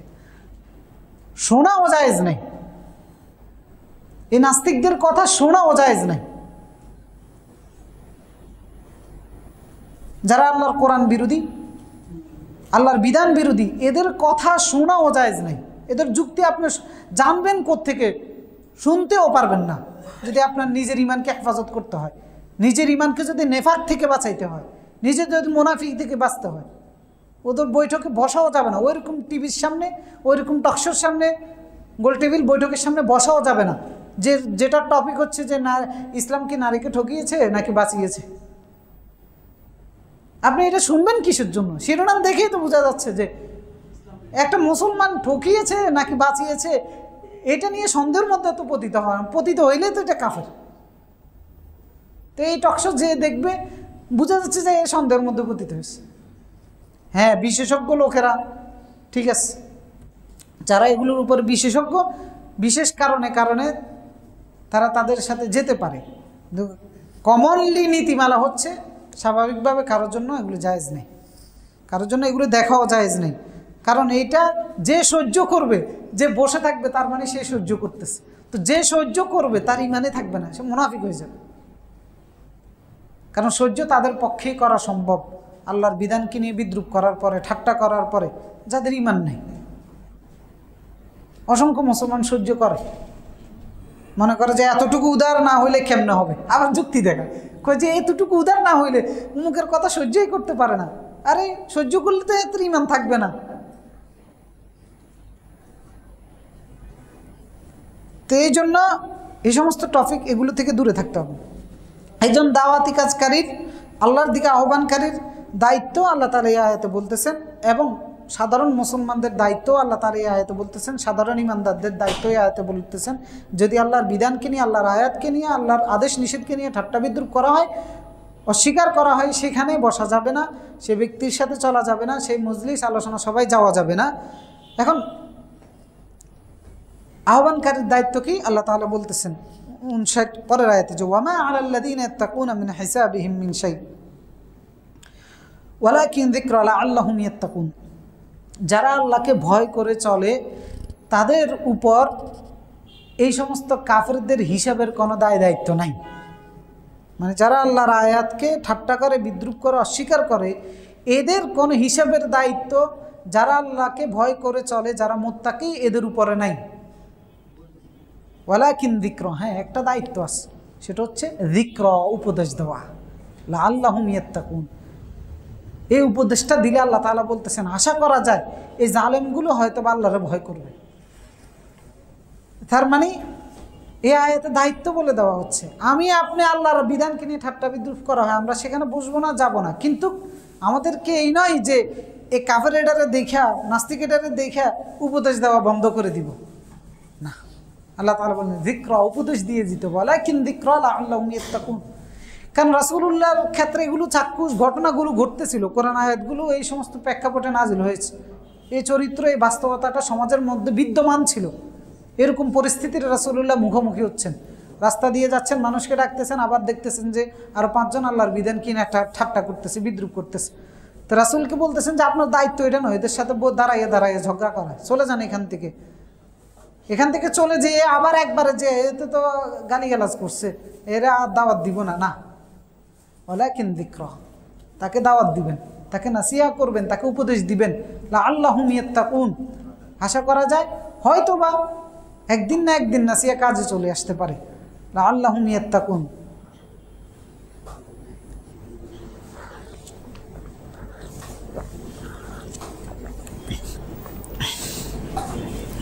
অর্থাৎ আল্লাহর দ্বীনের দাওয়াত চালিয়ে যেতে হবে। আল্লাহর দ্বীনের কারণে যদি কারোর সাথে শত্রুতামি শুরু হয়ে যায়, তো সেই শত্রুতামির কারণে আমি আল্লাহর দ্বীনের দিকে ডাকা, আহ্বান করা, তাকে বন্ধ করে দেওয়ার সুযোগ আছে? সুযোগ নাই। মনে করেন পতিত সরকার আওয়ামী লীগের লোকজন, এটি তো এখন আমাদের শত্রুতে পরিণত হয়েছে, এ কারণে এদেরকে দাওয়াত দেওয়া বন্ধ করে দিবেন? কিছু ভাইয়ের তো কলজা ফেটে যায় যে আওয়ামী লীগের লোকের সাথে ভালো কথা বলে কেন, এদের কাছে এটা ঠিক না। এগুলো আবেগী ভাই, এটা যারা কোরআন সুন্নাহ বুঝে না, কোরআন সুন্নাহর নীতিমালা বুঝে না এদের। আপনি এখন এদেরকে দাওয়াত দিয়ে এদেরকে দ্বীনের পথে নিয়ে আসা তো আপনার দায়িত্ব। সুতরাং এদেরকে সিম্পিতি যদি এই উদ্দেশ্যে দেখান যে আল্লাহ দ্বীনের অনুসারী, তাহলে কি না জায়েজ? আর দেখানো কি উচিত কিনা? এখন আবেগী ভাইদেরকে এই জিনিসগুলো বোঝানো যায় না, ওইটার ধরতে হবে, ধৈর্য জবাই করতে হবে। তো এটা ঠিক না। আল্লাহ তাআলা দেখেন, আল্লাহ তাআলা দ্বীন শিখে, মানে আল্লাহ কতটা আদলপূর্ণ, কতটা বান্দার প্রতি দরদি। একবার মৃত্যুর আগ পর্যন্ত আল্লাহ দ্বীনের পথে আসার রাস্তা খোলা রাখছে যে কোনো বান্দার জন্য, সে যতবার আল্লাহর দুশমন হোক, আল্লাহ রাস্তা খোলা রাখছে। একদম মৃত্যুর আগ মুহূর্তে হলেও সে যদি আল্লাহর দ্বীনের প্রতি আসে, যিনি তাকে নিয়ে আসতে পারবেন উনি ধন্য। রাসূলুল্লাহ সাল্লাল্লাহু আলাইহি সাল্লাম, এক ইহুদির বাচ্চা সন্তান অসুস্থ হয়ে গেছে, মৃত্যু শয্যায়, রাসূলুল্লাহ তার কাছে গেছেন। গিয়ে রাসূলুল্লাহ সাল্লাল্লাহু আলাইহি সাল্লাম মৃত্যু শয্যায় তারা বারবার বলতেছেন লা ইলাহা ইল্লাল্লাহ মুহাম্মাদুর রাসূলুল্লাহ, স্বীকৃতি দাও এটার জন্য। এই বাচ্চা বাবার দিকে তাকায়, মানে বাবা কোনো রাগ করবে কিনা। তো তার বাবা মাথা নেড়ে সায় দিছে। এবারে সে লা ইলাহা ইল্লাল্লাহ মুহাম্মাদুর রাসূলুল্লাহ কালিমা পরে দুনিয়ার থেকে রাসূল সাল্লাল্লাহু আলাইহি ওয়াসাল্লাম একটা নিঃশ্বাস ছাড়ছে যে আলহামদুলিল্লাহ একজনকে জাহান্নাম থেকে বাঁচাইতে পারছে। তো একটা মানুষকে মৃত্যুর আগ পর্যন্ত রাস্তা ওপেন কে রাখছে? আল্লাহ রাখছে। ইসলামের যত বড় শত্রু হোক তার জন্য আল্লাহ, তার রাসূল এবং আল্লাহর দাঈরা কল্যাণকামী হতে হবে, হিতাকাঙ্ক্ষী হতে হবে। সবসময় এদেরকে দ্বীনের অনুসারী বানাবো এরকম মন মানসিকতার হতে হবে, এরকম উদার মনা হতে হবে। যত বড় শত্রু আল্লাহ তাআলা বলে নাই তাদেরকে সবসময় এড়িয়ে চলেন। আল্লাহ তাআলা বলেছে হাত্তা ইয়াখুদু ফি হাদিসিন গায়রি, অন্য প্রসঙ্গ না যাওয়া পর্যন্ত। যখন আল্লাহর আয়াতকে নিয়ে ঠাট্টা বিদ্রুপ করে ততক্ষণ পর্যন্ত এড়িয়ে চলো, অন্য প্রসঙ্গ গেলে না।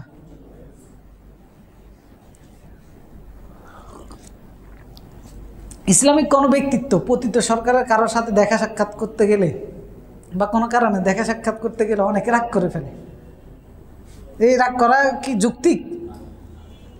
এই উদ্দেশ্যে তো যাওয়া যায়, এই উদ্দেশ্যে যাওয়া যায় না। যদি সে হেদায়েত পেয়ে যায়, সে যদি আল্লাহর রাস্তায় চলে আসে, হয়তো বা আল্লাহ আপনার আমার চাইতেও তাকে দিয়ে আল্লাহ দ্বীনের খেদমত বেশি করাইতে পারে। এই জন্য তো রাসূল সাল্লাল্লাহু আলাইহি ওয়াসাল্লাম আবু জেহেলের জন্য দোয়া করেছেন, ওমর ফারুক রাদিয়াল্লাহু তাআলা আনহুর জন্য দোয়া করেছেন। রাসূলকে মারার জন্য, কতল করার জন্য বের হয়ে গেছে। তো এই ব্যক্তি কত বড় শত্রু! এই ব্যক্তির সাথে শত্রুতা কীরকম পোষণ করার দরকার ছিল। আর অথচ যখন উনি ইসলামে এসেছেন মনে হয় যেন ইসলামটাই বিজয় হয়ে গেছে। তো এরকম আল্লাহর দ্বীনের বড় বড় শত্রু থাকতে পারে, কিন্তু যতক্ষণ পর্যন্ত তার প্রাণ আছে, রূহ আছে, ততক্ষণ পর্যন্ত দ্বীনের প্রতি নিয়ে আসার জন্য তার ব্যাপারে আমাদেরকে কল্যাণকামী হতে হবে, হিতাকাঙ্ক্ষী হতে হবে, তাকে নিয়ে আসার চেষ্টা করতে হবে। কারণ রাসূলুল্লাহ সাল্লাল্লাহু আলাইহি ওয়াসাল্লাম আমাদেরকে ঈমানের মানদণ্ড শিখিয়ে দিয়েছেন। মান আহাব্বা লিল্লাহ, ভালোবাসবো কার জন্য? ওয়া বাগাদা লিল্লাহ, শত্রুতা পোষণ করবো কার জন্য? ওয়া আতা লিল্লাহ ওয়া মানা লিল্লাহ, দিব কার জন্য? কাউকে দেওয়া থেকে বিরত থাকবো কার জন্য? ফাকাদ ইস্তাকমালাল ঈমান, এর ঈমান পরিপূর্ণ হয়ে গেছে। এখন আমি আল্লাহর রাস্তার জন্য, আল্লাহর জন্য আমার জাত শত্রু, কিন্তু আমার টার্গেট হচ্ছে আল্লাহর দ্বীনের অনুসারী পাওয়া।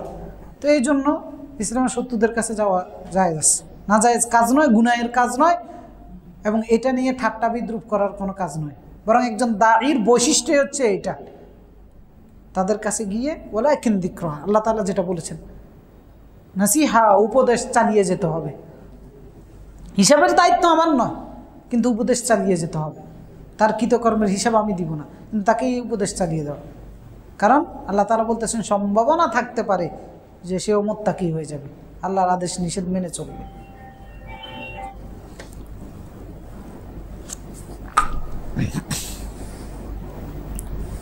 এরপর আল্লাহ তাআলা এই একজন দাঈর, আল্লাহর দ্বীন অনুসরণকারীর ব্যক্তির আরও কিছু করণীয় আল্লাহ তাআলা বলতেছেন, তার আরও কিছু দায়িত্বের কথা আল্লাহ তাআলা বলেছেন। যে যদি এমন জায়গায় সে বসবাস করে যে জায়গায় দেখা যাচ্ছে যে মানুষগুলো আল্লাহর দ্বীনকে ঠাট্টা তামাশার বস্তু হিসেবে গ্রহণ করেছে, তো ওই মানুষগুলোর ক্ষেত্রে আল্লাহ তাআলা একজন দ্বীনের দাঈর করণীয় আল্লাহ তাআলা পরের আয়াতে বর্ণনা করতেছেন। 70 নম্বর আয়াতে যে ওয়াদারিল্লাযীনা ইত্তাখাযু দীনাহুম লা'iবান ওয়া লাহওয়ান ওয়া গাররাতহুমুল হায়াতুদ দুনিয়া ওয়াযাক্কির বিহি আন তুবসালা নাফসুম বিমা কাসাবাত লাইসা লাহা মিন দুনিল্লাহি ওয়ালিয়্যুন ওয়ালা শাফী' ওয়া ইন তা'দিল কুল্লা 'আদলিন লা ইউখাযু মিনহা উলাইকাল্লাযীনা উবসিরু বিমা কাসাবু لهم شراب من حميم وعذاب أليم بما كانوا يكفرون وذر الذين اتخذوا دينهم لعبا ولهوا وغرتهم الحياة الدنيا আল্লাহ তাআলা বলতেছেন যারা তাদের দ্বীনকে খেলতামাশার বস্তু হিসেবে গ্রহণ করেছে, দুনিয়ার ধোঁকায় পড়ে আপনি তাদেরকে ছেড়ে দেন, মানে তাদেরকে তাদের হালতের উপরে ছেড়ে দেন। ওয়াদাক্কির বিহি আন তুবসালা নাফসুম বিমা কাসাবাত, এবং তাদের কৃতকর্মের কারণে, যে ব্যক্তি তার কৃতকর্মের কারণে নিজেকে ধ্বংসের মধ্যে নিক্ষেপ করতেছে, ওই ব্যক্তিকে উপদেশ দিয়ে যান কোরআনের মাধ্যমে। লাইসা লাহা মিন দুনিল্লাহি ওয়ালিয়্যুন ওয়ালা শাফিউ, ওই ব্যক্তির জন্য, ওই নফসের জন্য আল্লাহ ছাড়া কোনো অভিভাবক থাকবে না, কোনো সুপারিশকারীও থাকবে না। ওয়া ইন তা'দিল কুল্লা আদলিন লা ইউখাযু মিনহা, আল্লাহর শাস্তি থেকে বাঁচার জন্য সে যত বিনিময়ে প্রদান করুক সেগুলো গ্রহণ করা হবে না। উলাইকাল্লাযীনা উবসিলু বিমা কাসাবু, এই মানুষগুলো কিয়ামতের দিন হতাশ হয়ে যাবে তাদের কৃতকর্মের কারণে। লাহুম শারাব, এদের জন্য এমন পানীয়ের ব্যবস্থা থাকবে, মিন হামিম, প্রচণ্ড উত্তপ্ত হামিম থেকে, ওয়া আযাবুন আলীম, যন্ত্রণাদায়ক শাস্তি থাকবে, বিমা কানু ইয়াকফুরুন, এদের অপরাধ হচ্ছে এরা কুফরি করেছে। তো এখানে দুনিয়ার ধোকায় পড়ে, কারণ যারা এই দিনকে নিয়ে, দিনকে অর্থাৎ আল্লাহর দেওয়া জীবন বিধানকে ঠাট্টা তামাশার বস্তু হিসাবে, অথবা অকার্যকর হিসাবে, অথবা অপশনাল হিসাবে গ্রহণ করে, এরা সবাই মূলত হচ্ছে দুনিয়াদার, দুনিয়ার পূজারী, এরা প্রবৃত্তির পূজারী। তো দুনিয়ার ধোকায় পড়ে আল্লাহ তাআলা বলতেছেন, কারণ দুনিয়া এদেরকে ধোকা দিয়েছে, এরা এটাকে স্থায়ী জায়গা মনে করেছে, এটাই এদের জীবন শেষ, যেমনটা কাফেররা মনে করে থাকে। ইন হিয়া ইল্লা হায়াতুদ দুনিয়া নামুতু ওয়া নাহইয়া ওয়া মা নাহনু বিমাবউসিন, সূরা মুমিনুনের মধ্যে, যে কাফেররা বলে থাকে যে আমাদের দুনিয়ার জীবনটাই শেষ, এখানেই বাঁচবো, এখানেই মরবো, আমরা আবার পুনরায় জীবিত হব না। তো এইটা কি সত্য? বরং এটা একটা ধোঁকা, দুনিয়া তাদেরকে ধোঁকাটা দিচ্ছে। গাররাতহুমুল হায়াতুদ, দুনিয়ার ধোঁকায় পড়ে যারা তাদের দিন নষ্ট করে ফেলেছে, দিনকে ঠাট্টা তামাশার জায়গা হিসাবে গ্রহণ করেছে। আল্লাহ রাসূলকে বলতে, যাক্কির বিহি, এদেরকে আপনি উপদেশ দিয়ে যান এই কোরআন দিয়ে, আন তুবসালা নাফসুম বিমা কাসাবাত, যাতে করে কোনো ব্যক্তি তার কৃতকর্মের মাধ্যমে তাকে ধ্বংসের মধ্যে নিক্ষেপ না করে, অর্থাৎ যাতে করে একটা ব্যক্তি রক্ষা পেয়ে যায় ধ্বংস থেকে, এমন কৃতকর্মের মধ্যে যেন সে নিজকে সম্পৃক্ত না করে, যেই কৃতকর্মের কারণে সেই পরবর্তীতে যে শাস্তিগুলোর কথা বলেছেন এইগুলোর মুখোমুখি হয়। তো পরবর্তী শাস্তিগুলো কি? লাইসা লাহা মিন দুনিল্লাহি ওয়ালিয়্যুন ওয়ালা শাফিউ, যে কৃতকর্মের কারণে নিজকে ধ্বংসের মধ্যে নিক্ষেপ করবে, তার কোনো সুপারিশকারী থাকবে না, ওয়ালি থাকবে না, অভিভাবক থাকবে না আল্লাহ ছাড়া। ওয়া ইন তা'দিল কুল্লা আদলিন লা ইউখাযু মিনহা, কিয়ামতের ময়দানে শাস্তি থেকে বাঁচার জন্য যদি সে সব কিছুকে বিনিময় হিসেবে দেয়, গ্রহণ করা হবে? গ্রহণ করা হবে না। উলাইকাল্লাযীনা উবসিলু বিমা কাসাবু, সে তার কৃতকর্মের কারণে কিয়ামতের দিন তারা ক্ষতিগ্রস্ত হয়ে যাবে, আফসোস করবে, নিঃস্ব হয়ে যাবে। লাহুম শারাব, এদের জন্য আল্লাহ তাআলা বলতেছেন এমন পানীয়র ব্যবস্থা থাকবে, মিন হামিম, যেটা হামিম থেকে আনানো হবে। হামিম মানে হচ্ছে ফুটন্ত উত্তপ্ত গরম থেকে আনা হবে। সূরা ওয়াকিয়ার মধ্যে এটার ব্যাখ্যা করেছেন। এই হামিম হচ্ছে রক্ত, পুঁজ, ঘাম, এগুলো গলে যাওয়া একটা পানীয়, যেটা প্রচণ্ড উত্তপ্ত থাকবে। এবং সূরা কাফের মধ্যে বলেছেন এটা যখন চেহারার সামনে নিয়ে আসা হবে, জ্বলছে চেহারা, চামড়া টামড়া এগুলো সব পড়ে যাবে। প্রচণ্ড পিপাসার কারণে সে যখন এগুলো খেয়ে ফেলবে জাহান্নামী, এ খাওয়ার কারণে তারগুলো গলে, ভিতরে যা আছে সবগুলো পড়ে যাবে। মৃত্যু তো হবে না সেখানে, অনেক সময় মৃত্যুও আপনার জন্য আমার জন্য করুণা স্বরূপ, যখন যন্ত্রণাটা মৃত্যুর চাইতেও কঠিন হয়। তো জাহান্নামীদের যন্ত্রণাটা মৃত্যুর চাইতেও কঠিন হবে, না পারবে মরতে, না পারবে বাঁচতে। আল্লাহ তাআলা বলতেছেন এইরকম ক্ষতির মধ্যে এরা পতিত হয়ে যাবে, যারা দুনিয়ার ধোকায় পড়ে দিনকে, আল্লাহর জীবন বিধানকে ঠাট্টা তামাশার জায়গা হিসেবে গ্রহণ করতেছে। এখন এটা শুধু কাফেররা করে না, এটা মুসলমানরাই করে। আল্লাহর দিনকে অপশনাল মনে করে, আমরাই মনে করি, আমাদের সমাজে মনে করে, আপনার আত্মীয়, আপনার ভাই ব্রাদার যারা আছে, আপনার প্রতিবেশী যারা আছে, এরাই মনে করে যে আল্লাহর দিন এটা অপশনাল বিষয়। তো অপশনাল মনে করা মানে হচ্ছে এটাকে তুচ্ছ করা, তাচ্ছিল্য করা, দুনিয়ার লোভে পড়ে এটা করতেছে। এই দেশে কত কোটি মানুষ? 17 কোটি সর্বশেষ জনসংখ্যার হিসাব অনুসারে। বেসরকারিভাবে বলা হয় 18 কোটির উপরে।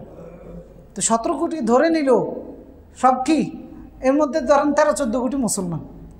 তো এই মুসলমান সবগুলিকে আল্লাহর দিনকে প্রয়োজনীয় হিসেবে গ্রহণ করেছে, যেটি সেকুলারিজম করে, ধর্মনিরপেক্ষতাবাদের জন্য দিন রাত পরিশ্রম করে, সেগুলোর পিছনে যুক্তি দেখায়, শ্রম দেয়, চিন্তা ভাবনা করে, নিজের জ্ঞানকে যোগ্যতাকে কাজে লাগায়, নিজের অর্থকে কাজে লাগায়। এগুলোরে কি আপনি বলবেন এরা দিন আল্লাহর দিনকে অনুসরণ করতেছে নাকি আল্লাহর দিনকে অপশনাল মনে করতেছে? অপশনালও মনে করে না, এরা মনে করে এটার দরকারই নাই, এটা অকার্যকর, এটা অপ্রয়োজনীয়, এটা বেহুদা। আমাদের দায়িত্ব কি? এটি ধরে ধরে জবাই করে দেওয়া? ওয়াদাক্কির বিহি, আল্লাহ বলতেছেন ওয়াদাক্কির বিহি, উপদেশ দাও। আনতুবসালা নাফসুম বিমা কাসাবাত, সে তার কৃতকর্মের কারণে নিজেকে যে ধ্বংসের মধ্যে নিক্ষেপ করতেছে সেটার থেকে যেন বাঁচাইতে পারে। আপনার ভাই সেকুলারিজম হতে পারে, দায়িত্ব কি? বুঝানো। কারণ আমাদের ভাই ব্রাদারের তো ঠিক না, হ্যাঁ অনেক পরের ব্যাপার, সেটাই ঘরের ভিতরেই তো আছে। এখন দায়িত্ব কি? যাক্কিরবি, উপদেশ দাও, উপদেশ দাও, যাতে করে সেই জিনিসকে রক্ষা করতে পারে। কারণ লাইসা লাহু মিন দুনিল্লাহ, আল্লাহ ছাড়া এ তো আল্লাহরে মানে না, আল্লাহর বিধান মানে না। আল্লাহ কি তার ওলি হবে? আল্লাহ কি তার অভিভাবক হবে? কারণ কিয়ামতের দিন তো ওলি অভিভাবক আল্লাহ ছাড়া আর কেউ নাই। লাইসা লাহু মিন দুনিল্লাহি ওয়ালিয়্যুন ওয়ালা শাফি'আ, সুপারিশকারীও কেউ নাই। তো তারে কে রক্ষা করবে কিয়ামতের দিন? ওয়াইন তা'দিল কুল্লা আদলিন লা ইউখায মিনহা, এমন নয় যে সে দুনিয়ার ধোঁকা পড়তেছে, যে দুনিয়া সে তার শ্রম দিয়ে, মেধা দিয়ে, তার যোগ্যতা দিয়ে, তার বয়স দিয়ে, সব কিছু দিয়ে অর্জন করতেছে। এই দুনিয়া আল্লাহকে দিবে, সে দিয়ে বলবে আমার আযাব থেকে রক্ষা করেন, সেটাও গ্রহণ করা হবে না। দুনিয়া নয়, শুধু দুনিয়ার ডবল সম্পত্তিও যদি দেয়, আল্লাহ তাআলা বলছেন লান তুকবালা মিনহুম, গ্রহণ করা হবে না। উলাইকাল্লাযীনা উবসিরু বিমা কাসাবু, কৃতকর্মের জন্য আফসোস করতে হবে কিয়ামতের দিন। লাহুম শারাব মিন হামিম ওয়া আযাবুন আলীমুম বিমা কানু ইয়াকফুরুন, এগুলো সবই হচ্ছে কুফরি। সুতরাং আয়াত থেকে বোঝা যাচ্ছে যে আল্লাহর দিন সবার জন্য, আল্লাহর কোরআন সবার জন্য, আল্লাহ এবং তার রাসূল সবার জন্য। আমাদের দায়িত্ব হচ্ছে আল্লাহর দিকে মানুষকে আহ্বান করা, রাসূলের দিকে, আল্লাহর কোরআনের দিকে মানুষকে আহ্বান করা, দ্বীনের অনুসরণকারী হিসেবে মানুষকে নাসিহা করা, সকল মানুষের জন্য আল্লাহর দ্বীনের ব্যাপারে, আল্লাহর ব্যাপারে, রাসূলের ব্যাপারে কল্যাণকামী হওয়া। যে হাদিসটার উপর আমরা 2টা জুমা আলোচনা করেছি, আর দ্বীন আর নাসিহা, দ্বীন হচ্ছে কল্যাণকামিতা, দ্বীন সবার জন্য কল্যাণ কামনা করে। ইসলাম এমন একটা জীবন ব্যবস্থা, সেটা কাফেরের জন্য কল্যাণকামী হয়। যতক্ষণ তার নিঃশ্বাস আছে ততক্ষণ পর্যন্ত ইসলাম, আল্লাহ এবং তার রাসূল চায় ওই কাফেরটা কল্যাণের পথে আসুক, তার জন্য কল্যাণ, শত্রু নয় কারো। ইসলাম, আল্লাহ এবং তার রাসূল কারো শত্রু নয়, বরং তাদের মৃত্যুর আগ পর্যন্ত। হ্যাঁ, কাফের ওই মরে গেছে, এটা একবার পরীক্ষিত শত্রু, এটা আল্লাহর দুশমন, দুনিয়ার থেকে গেছে। কিন্তু যতক্ষণ পর্যন্ত দুনিয়াতে আছে ততক্ষণ পর্যন্ত তাকে দ্বীনের প্রতি আনার জন্য কাজ করতে হবে। হ্যাঁ, যখন সে তরবারি নিয়ে আমার সম্মুখীন দাঁড়াবে তখন আবার আপোষ করা যাবে না। তো যতক্ষণ পর্যন্ত সে রূহ আছে, প্রতিটা মানুষের জন্য কল্যাণকামী হতে হবে, উপদেশ দিয়ে যেতে হবে, তাকে দ্বীনের অনুসারী বানানোর জন্য কাজ করতে হবে। যদি দ্বীনের অনুসারী না হয় তাহলে এই ক্ষতির সম্মুখীন হবে, কিয়ামতের মধ্যে সেই রকম বিপদের সম্মুখীন হবে। আল্লাহ তাআলা আমাদের সকলকে এই আয়াতগুলোর উপরে আমল করার তৌফিক দান করুন, এবং এই আয়াতের মধ্যে যে চরিত্র, যে ঘটনা এবং যে বিষয়গুলো আল্লাহ তাআলা আমাদের সামনে বর্ণনা করেছেন, এগুলোর ভিত্তিতে আমরা আমাদের বিশ্বাস, আমাদের মন মানসিকতা, আমাদের ঈমান যেন তৈরি করতে পারি, সেই রকম ঈমান যোগ্যতা আমাদেরকে দান করুন।